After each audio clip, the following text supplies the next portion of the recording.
dear friend, Dr. Thomas, as our speaker. And I will read his bio if I can find it in all of my papers. Dr. Thomas is a channeler. Yay, come on in. Hola. Hola. Hey, Jess. Dr. Thomas is a channeler of universal and galactic beings, co-creator of your euphorial transition activation healing, and a teacher of truth and wisdom.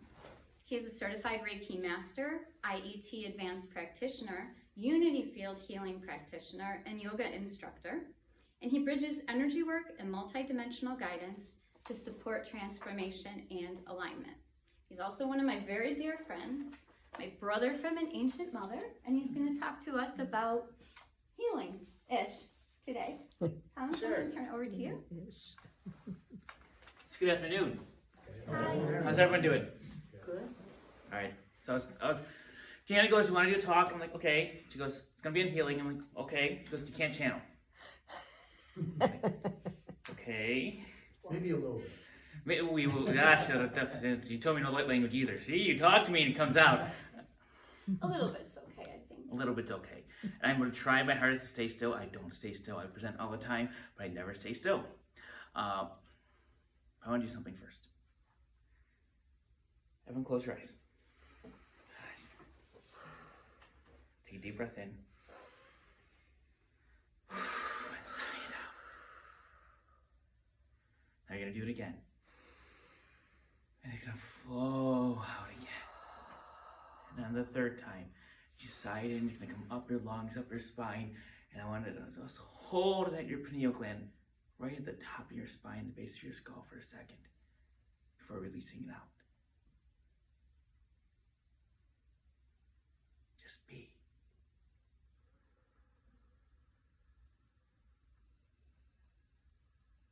You go back to a time that you really haven't remembered yet. We're going to go back to the beginning, when you first came here. It was then. Around a few years old, you sat on a log in a circle. Coming down from the mountain was the wise lady. She was most directly connected to the source on the planet. And in those moments, sitting there as a youth that you were, it was the first time. It was the first time that you received attunement to be a healer. All of us in that first life, in that first experience, when we were there, is when she came down to instill deep within our Akashic record, deep within our soul, within us, the tools we needed to move forward. A few years later, we met back there again, and this time the masters that were teaching us continued the training, and we became master healers. And then finally, a few years later, on a one-on-one ceremony on this island, those that wanted to took the last attunements. We were given one life there. And deep within our soul, within our core being, it was all attuned to us. And here we are today. With a smile, you can open your eyes. With a smile, you can think about who you are. But now let's talk about why you were. Every one of us was given this gift because it was there to keep us balanced, It was there to keep us love for what is about to come. Healing has been around forever. But we must understand what the first part of the humanity was. The first era, which just ended in the 90s. That era was guided by karma. But it's important to understand that we were given these gifts. We were given these gifts in our first expression, and then we were sent to the other lands to learn, to understand, and to choose what we were going to do now. Think about the healing. Think about what Reiki is. That was what we were first given. The first healing was brought to us. It says, you are the power. You within you is the source. You are directly connected. You are the source. All together, the future, the past is all together with one with Spirit in the now. And when you put it together, you radiate this light. You radiate this enlightenment. And that is what was taught. That is what was given. That was the basis of the healings and how we went to keep ourselves balanced, to keep ourselves moving forward while still learning how to love, which is so important because we are now there. And I use this word enlightenment. When we shine bright, we have the enlightenment inside of us. It's one of the most overused words. People say they're enlightened and they have this ego about them, but that's not enlightenment. That's not enlightenment. That's not what all this was about. We were sent off to all of these different countries, all these different worlds, these lands, to feel the opposite. So that when we feel the opposite, we can choose what we want, how we're going to grow, and how we're going to move forward. Sort of what's happening earlier or later on today in just 30 minutes or so happened earlier, 30-some years ago, at a much powerful rate. But think about it. It can be more powerful now. In the 80s, the convergence happened. And we chose to move forward. We chose love over hate. Love over fear. Peace over anger. And the beauty of it, all that is, you only need less than the square root of 1% of the population to be that way, to make the impacts happen. That's why we can say, if a population of the world is 7 billion, we only need 1 billion. We don't need 1 billion. We need half of that, at best, to make the world change and be different. But if you have more, guess what happens? It gets stronger. And the message and the healing we send out is more powerful. So I take us back to what the original one was. Setting forth some of the science behind it, because I guess I should talk science. You know, the God within. Have you heard of the God code? Our own DNA. When studied, the first 4 elements of our DNA spell out a phrase. The neat thing about this and how it worked is when the research finally was able to study DNA in the 80s, they came back and said, the ancient alphabets all had a letter and a number associated with them.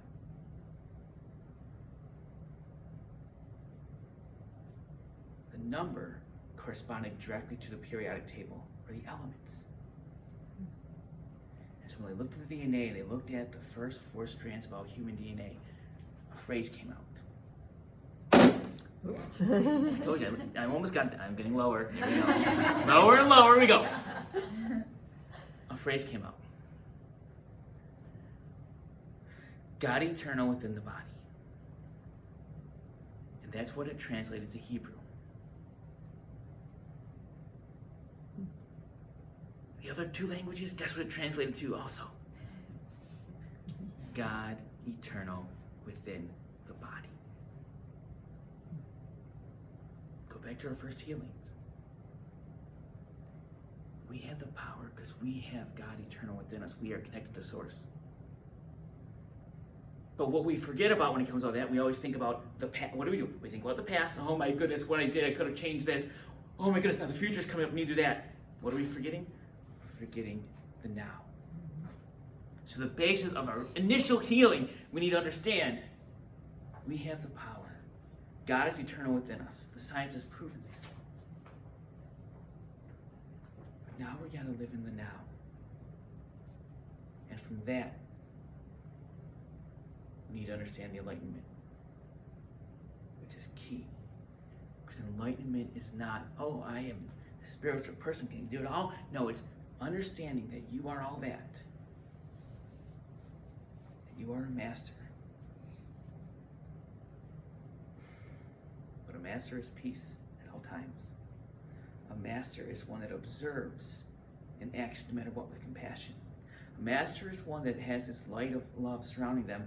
And fourthly, a master is one that speaks well of others. So when you understand you're a master, you understand what enlightenment is.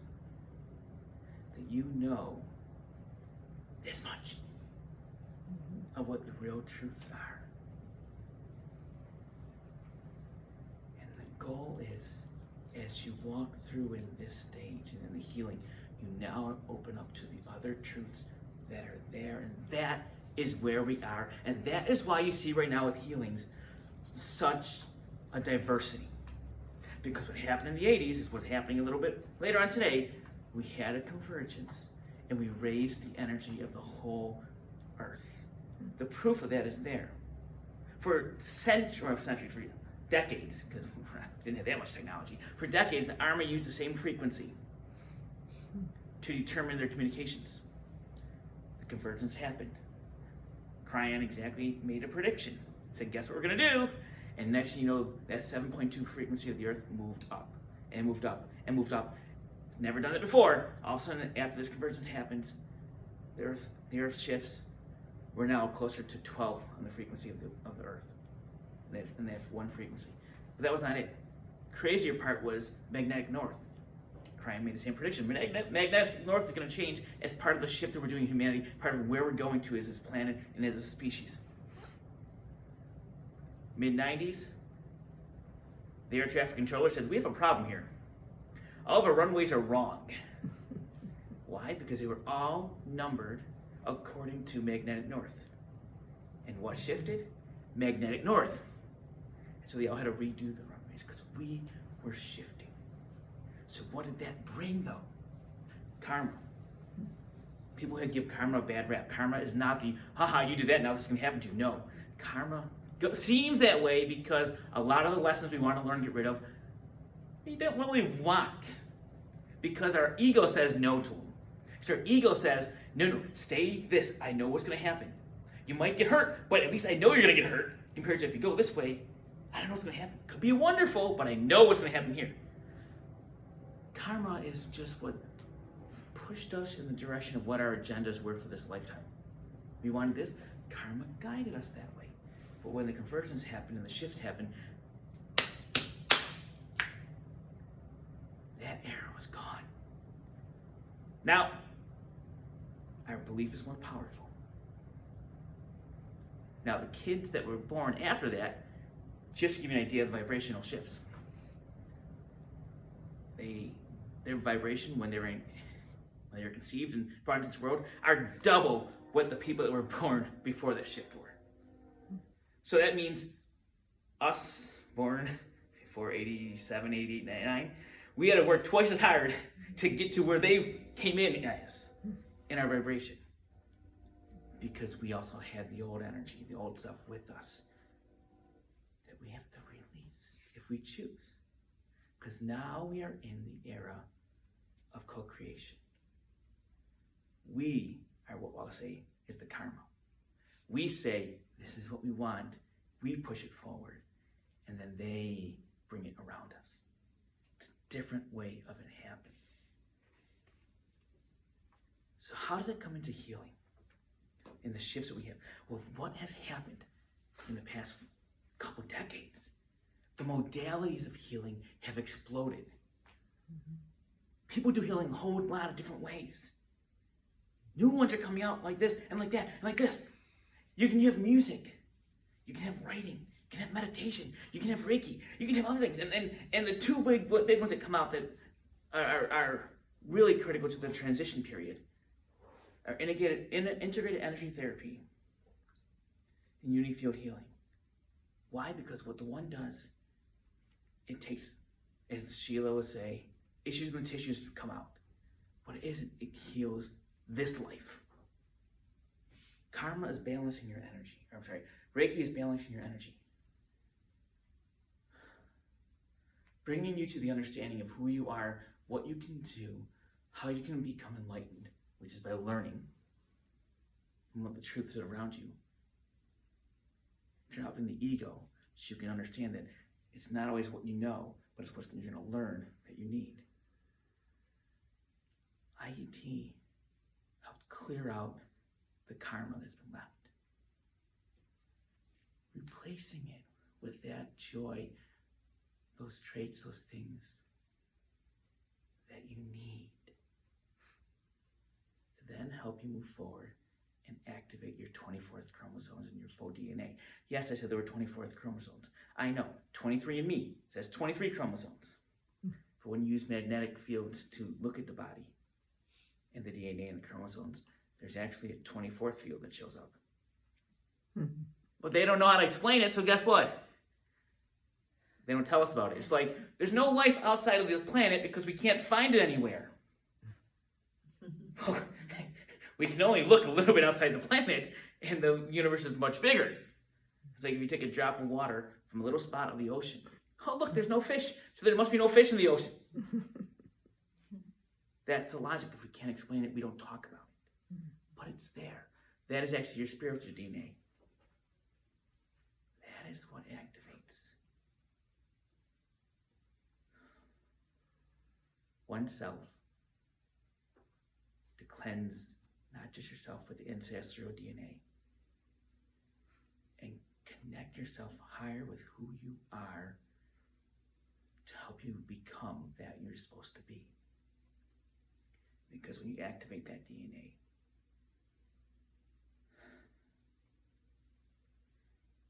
you're activating within yourself the triggers and all the little fields around you so you can step forward into what you want, to who you're supposed to be, with more ease and grace. But then this is where it really gets fun.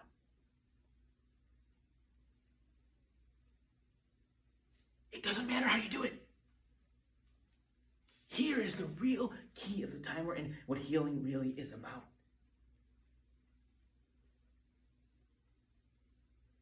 There's no wrong way. If your belief is there, without being trained, because these young kids coming up can do this like that. We that are above 40, okay, maybe above 30 something, we still feel the need that everything's got to be ceremonial, ritual, and this way. I'm not going to swear. It's BS. Because it's what you believe. When I do this healing with Deanna, I cannot tell you, I can honestly tell you, I've never done it the same way anytime. Something different has always happened. I've done it differently every single time. She might do it the same way because she's more into ceremonial and stuff. Okay? But nothing I do is the same. Any single time it happens. And sometimes they're more powerful. Sometimes it's always what's supposed to be. There's one thing that's always needed. You got it. Do you know who you are? Do you know how powerful you are? How connected you are to Source? Love is quiet. Love has no agenda. Love does not boast. And love uses it all perfectly in your field.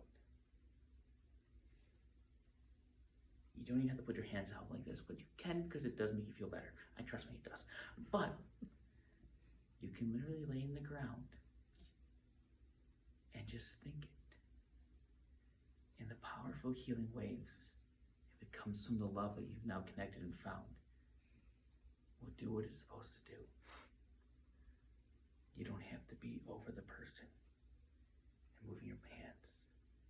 You don't have to be standing behind them and doing this. You have to be putting the codes. You don't have to be light language. You don't have to. Because it's your intention, built out of the love, that does healing. And what does healing do? It can do anything. Within your belief. Within the belief of others. And you know what the neat thing about that is? If you ever saw the movie The Secret or read The Secret? Here's the secret they didn't tell you. Why it doesn't work all the time, or most of the time, or many times. I often tell people, I know, I'll get me in trouble. I often tell people there's no hierarchy, but there's a hierarchy to healing and all this stuff. You got the first level, which is like those motivational speakers where you go into this, yes, it's a great weekend, we're gonna do this powerful stuff, and you get it all, and then Thursday comes because you passed by and it's done, and you forget everything you learned. Because it was a quick one hit, yeah! And then you've got, I'm going to throw in like the law of attraction, where it's like, yes, just wish what you want, bring it out there. But often with that, they miss like some steps. So the secret that the authors don't tell you about, but they do tell you about later on, is doubt. Why does it all fail? Because people doubt. When you doubt, you are all canceling it out. So it's got to be, once again, that intention, that love going on. And that's why when you do all this, when it comes from the love in the heart, with the right intention, you're feeling it, you're emoting it, you're thinking it. You know what it feels like. We did something just the other day in a group session, a small prayer thing, and literally for 3 of the 4 people, everything they wanted came to fruition within a week to 2 weeks. Because we saw it, we felt it, and we knew it would happen.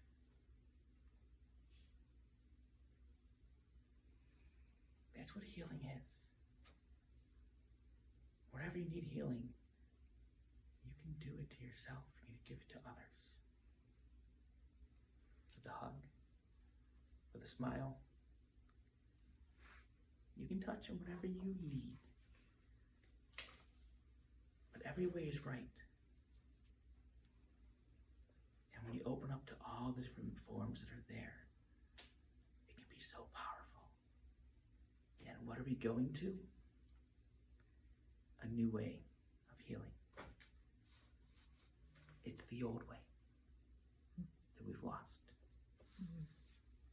We will be able to simply sit on those logs in a circle. And we can close our eyes if we want to or not. But we can sit in love, understanding who we are. And in that group, we can just send that energy out to each other, to the world, to anything that's out there. And what will happen will blow your mind. That's how it is.